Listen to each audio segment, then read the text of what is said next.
Because we are applying a series circuit, so the condition is known as series resonance circuit, and the frequency, it is known as the resonant frequency, right? So this equation will be XL equal to XC. In other words, we can write this equation as, because XL is equal to XC, I can write directly as, I am denoting as resonant frequency is FR, that XL is J omega L, right? Or we write already written actually as omega RL, that is 1 upon omega RC, right? Or omega R square equal to 1 upon LC.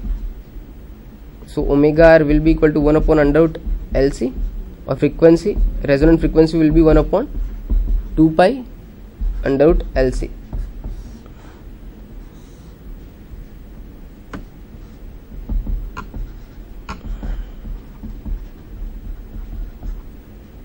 Right, so because of resonance, XL will be equal to XC, so we can directly write the frequency, resonant frequency will be 1 upon 2 pi under root LC, right?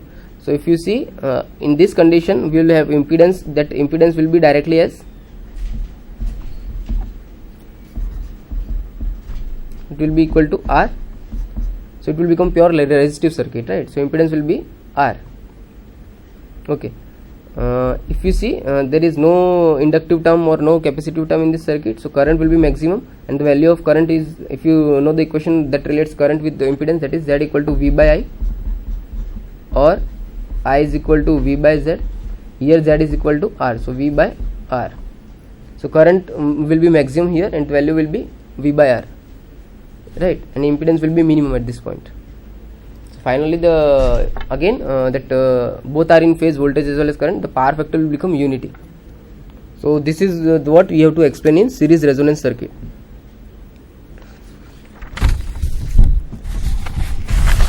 Okay, now we have to draw a resonance curve also. So what I am doing is, I am drawing a resonance curve. So here you can write as theta, sorry, because we are varying the frequency, so here I can write as frequency. Here other parameters, okay. So first parameter, if you see, the resistance, it doesn't depend actually on frequency, the resistance will be a straight line, so this is the resistance R. Second parameter, if you see, that XL, it is like directly related to frequency, so as well as the frequency increases, that reactance, that inductive reactance, it will increase. So here I can draw as XL, this will be XL. XC, it is inversely proportional to frequency, again it is a negative, so we are drawing in the fourth quadrant, it is a rectangular hyperbola, so it is like it's inversely proportional to frequency, so its curve will be something like this, so it will be minus XC, right? Okay, if you see the net reactance, that is X equal to XL minus XC. So at resonant, if I am taking this as resonant frequency, at resonance it is 0, but if you see the net impedance, right, net reactance means X, that is XL minus XC, right? For if you see, next parameter I am taking as reactance. So for like lower frequencies, XC is greater than XL, right? For higher frequencies, XL is greater than XC, so that net reactance, it will be something like, it will increase for this frequencies above FR, it will be positive, and for lower frequencies it will be negative. So this is like net reactance X.